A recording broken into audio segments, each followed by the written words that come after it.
નમસ્કાર, સોમનાથ મરાઠે, પરિવહન સમિતિ અધ્યક્ષ, સુરત મહાનગરપાલિકા।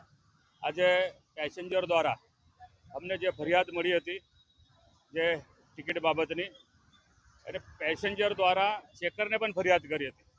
ચેકરો નિયમિત ચેકિંગ કરવા માટે આવતા નથી, તો અમે જે આકાર એજન્સીના ચેકર અને જે કંડક્ટર છે, આજે અમે કોમલ સર્કલ પર જે 105 નંબરની બસને અહીંયા રોકી હતી।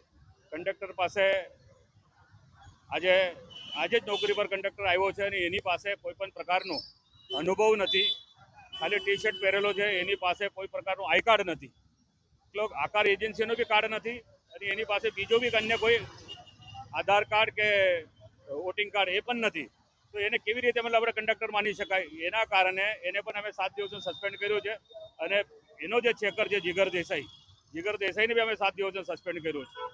અને આ બંનેનું ખુલાસો આકાર એજન્સી નહીં આપે તો આકાર એજન્સી પર પણ મોટી કાર્યવાહી કરવામાં આવશે। આજે અમે જે ચેકિંગમાં અમે નીકળ્યા છે, જે બસ અમે પકડી હતી એમાં કોઈ પણ પેસેન્જર ટિકિટ વગરનો મળ્યો નથી, પરંતુ કદાચ એમને મેસેજ મળી ગયો હશે એટલે કદાચ ટિકિટ આપી ચૂક્યા હશે, પરંતુ કાન ખોલીને કંડક્ટર હોય કે જે અમારી પાસે ફેર કલેક્શનની એજન્સી હશે, કાન ખોલીને સાંભળી લે, ચેકરો બી સાંભળી લે।